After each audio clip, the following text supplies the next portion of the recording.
After seeing Star Wars The Rise of Skywalker, we have a lot of feelings and a lot of questions. You may have a lot of feelings, I have none left to give. So we're going to give you our review filled with spoilers.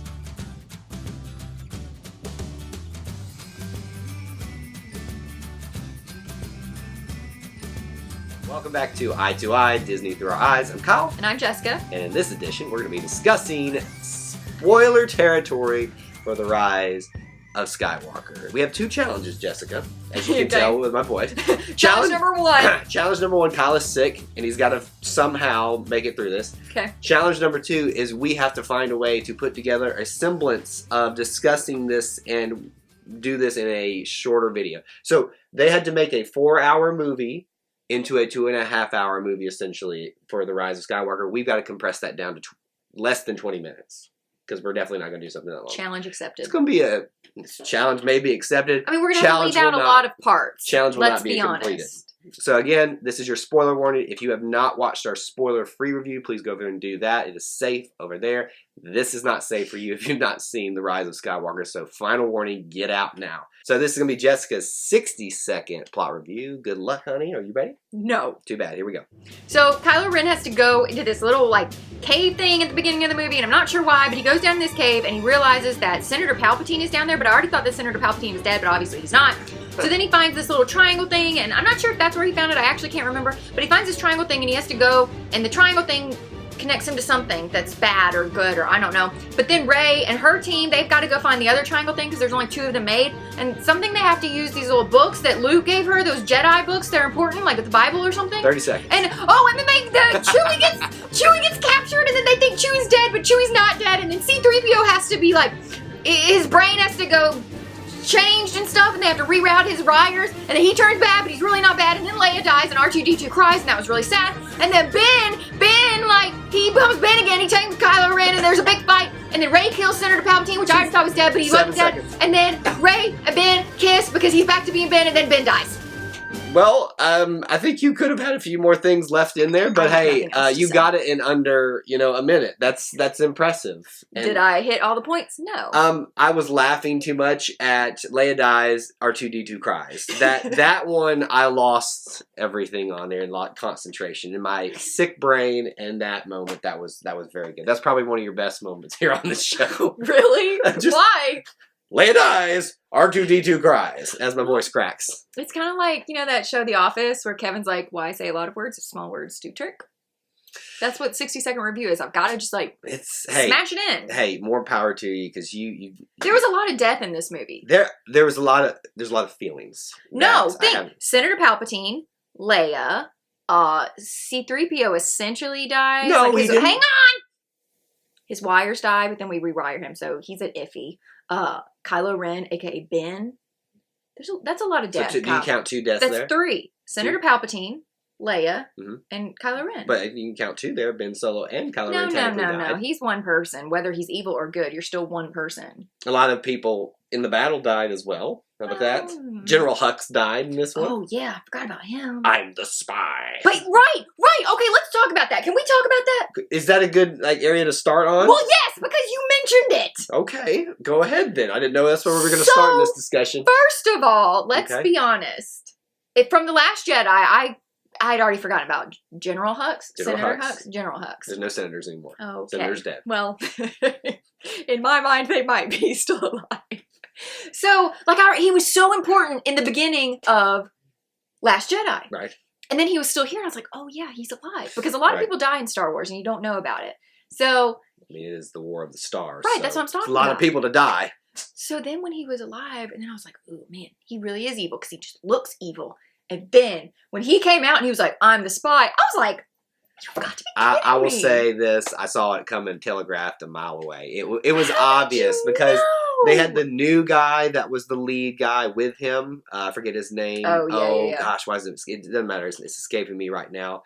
But they tried to kind of have a couple moments where it looked like he had moments of doubting the First Order too. And so it was just kind of like, hey, pay attention to this guy over here. He may be the spy. And then actually it was him the whole time. I knew it. As soon as he walked into the room to, execute essentially Finn, Poe and Chewie, I was like, he's about to save the day. At Such this a point. dork. I had no idea he was the spy. I really didn't think that's where we were going to start in this discussion. I'm sorry, tonight. but you mentioned it, and then I remember. Don't you remember me in the theater being like, like I could just like Yes. feel myself being like. Everybody was shocked, and I was like, oh, I kind of saw it.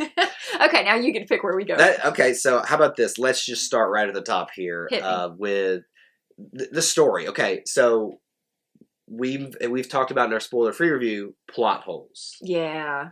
There's a lot. Look, folks, I cannot say this enough to you, and I know that we're gonna probably have some people not be happy about this in the comments, but there are plenty of plot holes in there, and you just don't need to worry about them. I'm serious. Look, just that's basically true. Like, just enjoy the ride. It's nothing more than that. I mean, yes. How did Palpatine come back? We don't find that out. How did he not necessarily come back or survive? But right, because I thought he was dead. You know, just enjoy it for what it was. They had an enormous task to pull off here, and they did so. And I loved every minute. That's a spoiler, but loved every minute of it on this thing. But it starts a year after The Last Jedi. Here's my gripe from that. I would have much rather them taken some of the time they used gathering the troops in this one. If that had just been quote unquote, I don't know why I'm doing air quotes here, unsaid in that part of like if they were gathering people in that year time span where they just kind of mentioned it was like, we've been going around the galaxy, you know, getting people to rise up against the last or the First Order. Like that I felt like would have been a better usage of that time span where it just seems like they've been hiding out for this time span. You know, like that's just my a full year is a long time to be hiding out. Like y'all really didn't try to rise up. Like nothing, just for a full year. Well, we don't know exactly what happened. I'm just saying, we know these people. They're not just, let's just lay here and die. No, they're like, we're going to fight to the death. So our big three, Rey, Finn, and Poe, yeah, have become the central characters, and they're together. You know, these three were supposed to replace Han, Luke, and Leia. Right. And you finally saw that happening. I mean, they're bickering. They're, you know, like fighting. It looked like there was a little bit of a love triangle there at one point. Okay, I'm glad you brought that up because there was a moment when they're sinking down in this, it's not quicksand, but I'm going to call it quicksand for normal people. So that sand stuff. Yes. And Finn was like, Rey, I've got to tell you something. And then they live and he never tells her. And I was like, oh, he's going to tell her he loves her. And then Kyle's like, no, he probably wants to tell her he wants to be a Jedi. Yeah. I'm like, oh, well, so this isn't a romance. I think there's a lot of moments in this where you can interpret one thing one way, but it actually may be the other thing, or it could actually be what you thought it is. Eye to eye. Yeah, well, I'm just saying. Look. But I'm saying, like I think the obvious thing is what you thought. Yeah, but then in the end, like I said, when she kisses Ben, I'm like, well, obviously she doesn't have feelings for Finn. So here's the thing. I think honestly there was a case for Poe to have feelings for her by the way they were kind of bickering. It was just like just like Han and Leia. It was literally that. Okay. Obviously, Finn and her have the most history. They have the background with each other. They've been through a lot together. Right. So there's that. So it would make sense that he might fall in love with her at some point. But if you notice, Finn throughout this keeps saying, I had a feeling about something, or I just sensed something. I think they're clearly hinting that Finn is force sensitive, and I think once you said that, like I was like, yeah, Kyle's right. Of course, Kyle's right. No, I'm just saying he's right about everything. I think you all heard it right here. You all heard it. It's for posterity. I think Finn could be her first student. You know, that kind of thing. Mm-hmm. That's what I think about that. But I actually like, even though it felt rushed to kind of, we're all like this happy family because they haven't really been that for the first two episodes. You know. I think it worked pretty well. Yeah, they threw Chewie into the mix there too, and it felt natural. Like just what? We need to talk about Chewie. Okay, let's talk about Chewie. Let's talk about Chewie when Rey almost kills Chewie because she's going off on her Force powers, and so I'm sorry, but I just don't feel like the Force should put everybody else in jeopardy. That's not what the Force is. Hang on, let me talk. Just give me a second because I know I'm wrong, but let me explain myself. Okay, I know I'm 100% wrong. But I just have to say it. Like, I know the Force was calling her, and I know, like, she was going out there to meet Kylo Ren, and, like, he was calling her, and blah, blah, blah, Force, and, stuff. She should have been a team player, gotten back on that freaking ship so that Poe and Finn didn't have to send Chewie after her, and then Chewie gets captured, and then we think he dies. That was the most gut-wrenching 5 minutes of my life. Like, honestly, I shed a tear. I really thought they had killed Chewie, and I was like, is this how he goes? Kyle, that was... That was heartbreaking. I could handle them killing off Chewbacca if it had been a better way. But for Rey to be the reason that he dies, I couldn't handle that because that would have been so freaking selfish, and I don't think the Force is like that. But that's a lesson she would have needed to have learned. No, you can't learn a lesson and kill Chewie. Kill C-3PO. He's stupid. He was not stupid in this one. I'm sorry. I know I'm going to get a lot of hate for that, but just like Chewie, CP3O had a 3P. I can't. You tried. I always mess it up. He had a much bigger role in this as well. I know. I'm just saying. I like Chewbacca better than 3PO. I just do. Look, how about this? We both agree they had much bigger roles, and I think they utilized them very well. Yes. They actually had something important to push the story forward. Yes, 100%. In this. Which I like because I like the original 3 Star Wars movies. So this had a lot of callbacks to that. So we talked about the trio just kind of in a general sense. Mm-hmm. We talked about Chewie and C-3PO. The story of Ben Solo / Kylo Ren. What do you think? Man, how did they handle it? I loved this one. I loved it. Right. Freaking loved it. I feel like they really fleshed out his character. We get a lot more information about him. He's not just this satanic person that's like, let me kill everybody. One more time, how was that again?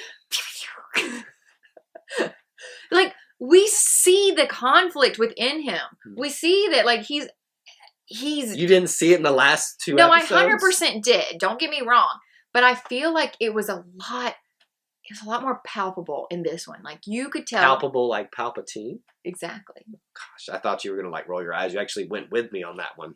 It's quite a journey to go on. Palpatine brought it out in him because he was like, ooh, I don't want to be like him.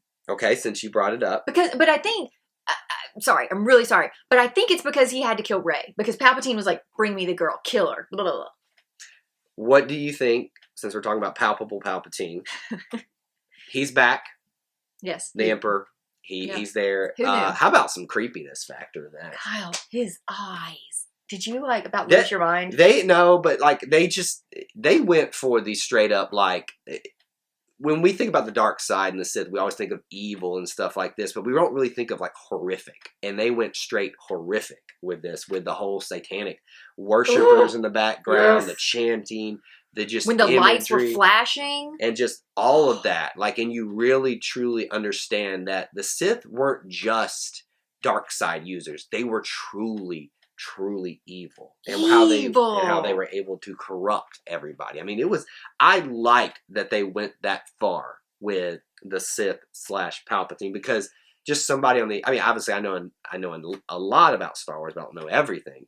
I didn't realize that's how bad they were. Yeah. Like, I just thought they're just these big time, dark side users. So I liked, even though there's a lot of plot holes with Palpatine, I do like where they went with his character, and it made me ignore the plot holes. I agree altogether. And I think, honestly, for me, so being somebody who doesn't understand a lot about Star Wars, I'm a very surface level fan. The plot holes to me weren't so significant as they would be to you and other people who understand the Star Wars land a lot. The land, Star Wars land. You know what I mean? The Star Wars genre, the Star Wars stuff. Mm-hmm. So to me, I didn't realize there were so many plot holes until we started talking about the movie, because the movie flowed so well, and it really just did a good job of capturing surface level. So, like I said, for me, I'm okay with the plot holes. It wasn't a big deal. I got what I needed out of it, but for you and the other, real life fans, y'all probably need a lot more. Real life fans. All right, so let's use this to kind of move into a different discussion point, other than just character stuff, big moments. But we'll use a character we haven't really talked about a lot yet. I know where you're going. You know exactly where we're going with this. General Leia, Princess Leia Organa. She does see her final end in this one. You knew it was coming. Of course, we knew it was coming. But you know what? And I talked about this in my 60-second review. Leia dies. R2-D2 cries. That hits you hard, didn't it? Question. Okay. Which hits you harder? R2-D2's version of crying or Chewbacca bawling? Oh, Chewbacca. Chewbacca got me. Oh my gosh. Just seeing him. When Chewbacca, so it was literally something you see people when they are truly grieving somebody that they didn't think was going to die, that they didn't get to say goodbye to. And he is on his knees, pounding his fists.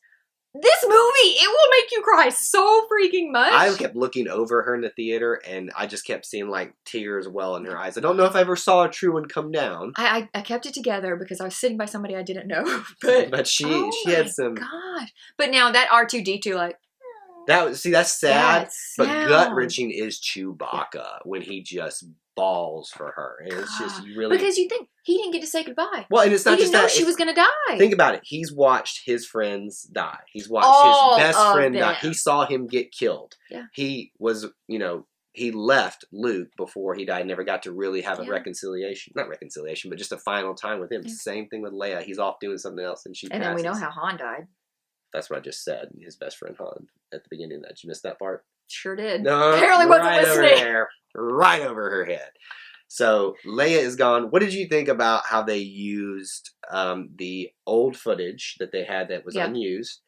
Did you feel like, did it ever take you out of it that they obviously were like having to plug some things in and make it work? Nope, because I didn't know that they used old footage. So to me, it worked. But remember, surface level Star Wars fans. See, this is the beauty of having someone who loves knowing the information, someone who doesn't even retain the information. She knows it, she just doesn't retain it. I didn't.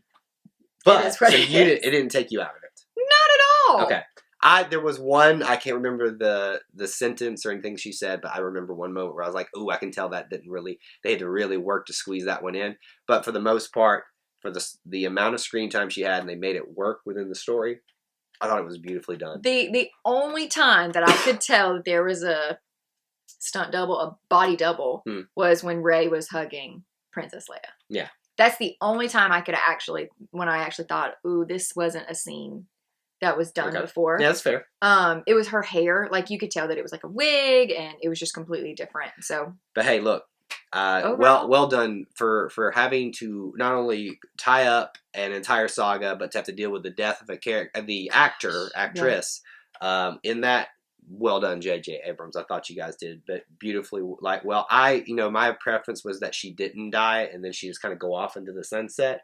But if they had to kill her off in this one, I think they did it in a beautiful way where she essentially sacrifices herself to save her son. Yeah. And I thought it was and let's go to this. Another big moment. You ready for this one? So many. I don't know if I can do this one. This one's on the level of Mufasa and Simba stuff for me. That's like. What are you about to talk about? Think about what I'm about to talk about. Son and father and son. When we see Han appear, or does he appear? Was it Leia projecting Han to him? She can do that? I don't know. She's pretty powerful. I'm just saying. We don't have time to get into that. But just think, however it mattered. It doesn't matter how it came about. Han appears to Kylo when he is trying to wrestle with the fact of he doesn't want to be Kylo Ren anymore. He wants to come back to being Ben, and encourages him to come back. You can always change. Yep. And that last line where he just looks at it. He doesn't even say the words, but he says, "Dad." And Han just looks at him and says, "I know." And you didn't pick up on that. I didn't pick up on it at all. What a beautiful way to turn on its head the "I love you, I know," because it's a completely different take on it. It's not about romantic love. It's about a father and a son. They think about it. Years without seeing each other. They don't really... Years without seeing each other. Your son killed you! Exactly. So that you can't really say... It would feel a little hollow for him to say, "I love you," kind of in that moment. But even though it was unsaid, he just looks at him and says, "I know." That, to me, was the moment of this movie. That was incredible. Congrats. Just J.J. Abrams. I didn't think there was going to be a moment better from Adventures in Game this year, but that one was just incredible. And then the Mufasa scene in Lion King this year. Anyway, we're talking about Star Wars and not about the other Disney movies. All right, we talked enough about other dead people. Let's just get one right in there. A moment we all knew was coming in this one because we knew that Mark Hamill was going to be part of the movie in some fashion. Did we? We did. If you looked enough, you would know that he was going to be in it, whether it be a voice, something like that. But I think this was an incredible moment in the movie, obviously because we wanted to see Luke Skywalker again and see him as the Luke Skywalker that we always Skywalker. See, I can't talk right now. Jeez. But he appears as a Force ghost. Did you think that was coming? No. But to be fair, I don't think anything's coming because I'm an idiot. So it takes me a long time to be like, oh yeah, that makes sense. I felt like his appearance and the things that were said and done during that sequence with Rey on Octu were obviously Luke saying it, but I think it was J.J. Abrams saying all that stuff that you guys hated about Luke in The Last Jedi. We're fixing it right now. Right.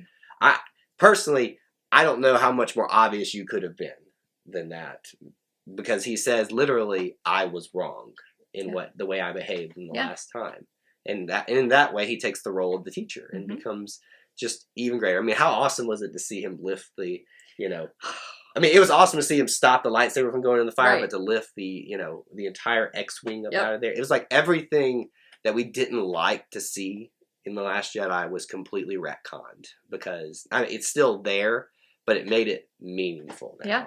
What else did you, anything else you took away from the whole Luke Skywalker part of it? Honestly, no. You about hit it on the head. Just took it all away from you. Yeah, you did. You took everything. How about this?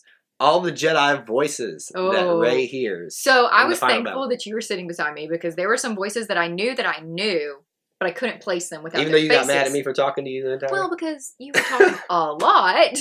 There were a couple of them that I knew, but then you were talking too much. But all of them. Just, I mean, the voice, there's when too Qui-Gon Jinn came on there, I was like, that's the one I forgot to mark down. Oh my goodness. When Qui-Gon Jinn came on, Obi-Wan ×2, because you heard Alec Guinness and Ewan McGregor in that. Obviously Yoda, Luke and Leia were in there. There were ones from the cartoon series for, just every Jedi you could possibly think of speaking her and saying, take what power we have through the Force and be triumphant and do the thing that we were unable to do. And finally remove this evil from the galaxy forever. And I think that was just, gosh, I had chills during that one. And I looked at him there. You were just like, who is that? The entire time. Were you really? Okay, but to be fair, I'm confused all the time.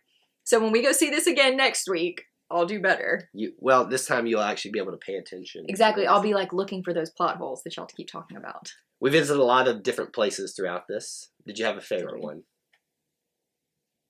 I like that place with the Death Star. What was the name of that? That was it was a certain moon. Was that on Endor? No, Endor. Remember in episode 6, Endor is where the Death Star went down. You're right. But it's a moon on Endor. I don't think it was the same place. Well, I loved that because here's why I loved it. I'm not really big on symbolism because a lot of times I don't understand it. But let's be honest. A lot of the time or all the time. Okay, just because I didn't understand it in Wuthering Heights. I said it. Doesn't mean I don't understand it in Star Wars. When the waters were ebbing and flowing based on Kylo Ren's mood. Oh, that hit me in the feels. I didn't pick up on that. That's interesting. I didn't actually look at me in symbolism. We also visited a place like Kamiji, which was destroyed by a Star Destroyer. And now they're able to do the job of a Death Star or a Starkiller base. Whatever that means. It was like, here, you want to escalate this thing? Now everything can blow up a planet at this point. So that Kamiji's gone. We met Pasana. I don't know. This is a desert planet where we met Lando again. We haven't even talked about Lando. Yeah. I wanted a little bit more from his character in this. Yeah, it kind of felt like he was just thrown in there. But he is older. Hey, it's Lando. He is older. There's not a whole lot that he can do. I mean, I get it, but it was just kind of it was exciting to see him the first time we saw him, but then it was really added nothing to the movie. But hey. I was happy with what they did with him, but still wanted more. Is basically how I would say it. That's fair. Rey is a Palpatine. I know we've kind of already been talking about it. Man, that was shocking as crap. But we knew she had darkness in her. Of course. We knew there was something. I didn't know that we would ever figure it out though. But man, when her grandfather, when they said that, and then we understood why her parents abandoned her. Woo! So she was a somebody, even though her parents chose to be nobodies so that she wouldn't, have to face the problems she ended up facing no matter what anyway. Right. She, the story was true the entire way. So she really came from This is also a good lesson. Right. Can't run from your problems. Can't run. And remember what Leia says to her. Do not be afraid of who you are. Yeah.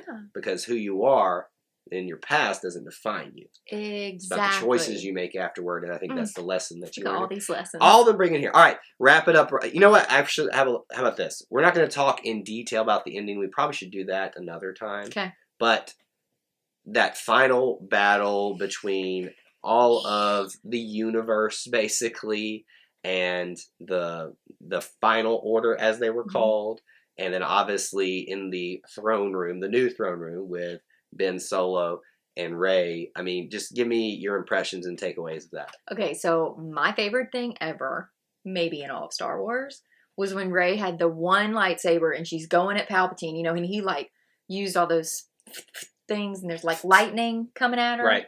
Not sure there's actual lightning, but it's electricity. And then she's like losing it and then she uses the Force and she's like, and gets that second lightsaber. That gave Can I me have chills. you do the sound effects for every movie from now on? Okay, yeah.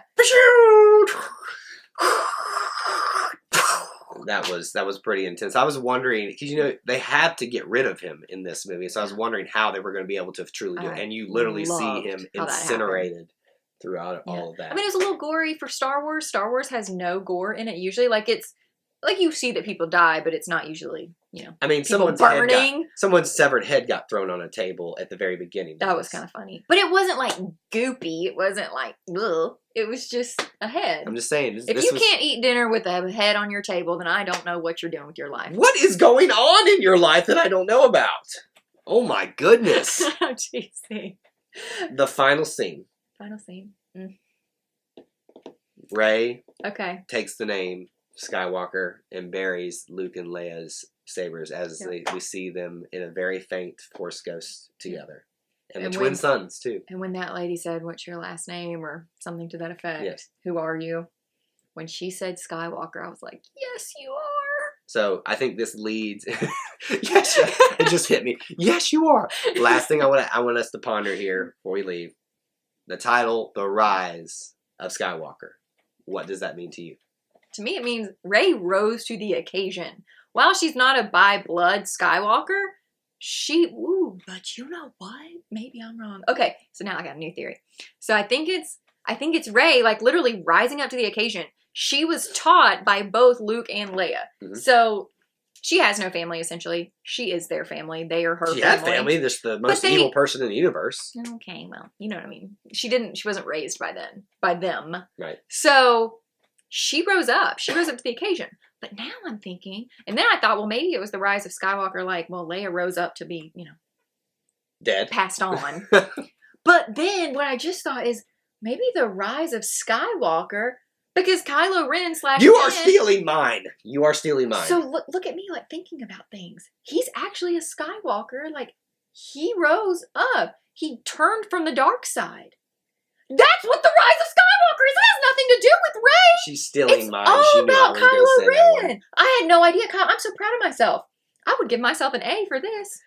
My interpretation of the rise of Skywalker, I think you can go any way you want it to in this one, but I think it is the rise of Skywalker coming, you know, Ben Solo coming back out of Kylo Ren. Right, coming to be a Skywalker. Rising. And if you literally look at the imagery of him being thrown down a shaft and then pulling himself back up to save the day. Whether that's true or not, I'm going with it. It's open to interpretation. There's an obvious one, I think, but there's also some other ones that have very good points as well.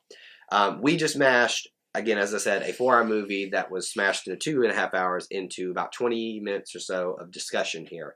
And we still haven't hit everything. We've missed things. We know that we have not covered everything in the amount of detail that we need to. There's just too much here for the final Skywalker saga movie. So, what we want to know from you, since we didn't cover everything, what things are we missing, all that good stuff, any kind of commentary that you want to share with us that obviously is free to have spoilers in it. That we can talk about. Start talking about in the comments down below. We'd love to hear from you down there about what you thought about the rise of Skywalker. And please do make sure you vote in our poll as well, whether you liked it or not, yes or no, even if you didn't like it. Yeah, I've heard a lot of negative things. There are opinions. We are on the positive There's side. one thing I'm sure of in the Star Wars fandom. There are opinions. Some of them are wrong. Anyway. Good job. Let us know all that in the comment section below. What else should they do? Be sure to like this video and don't forget to subscribe and turn on the notification bell so you don't miss any of our videos. And that's all we have for this edition of Eye to Eye. But until we assemble again, Force! Let all the Force shirts be with you. And we'll see you real soon. Bye, guys. Keep a BB-8 prepared for this triple. So you are terrible. You are absolutely terrible with the buds. Hey, Kyle. Hey. Obi-Wan cheated. Oh, stop it. To learn to adapt. It's called give and go. You gotta just adapt. Okay. I'm Ready? sick. No, you're not. You're not dead. You're not dead. I can't even talk.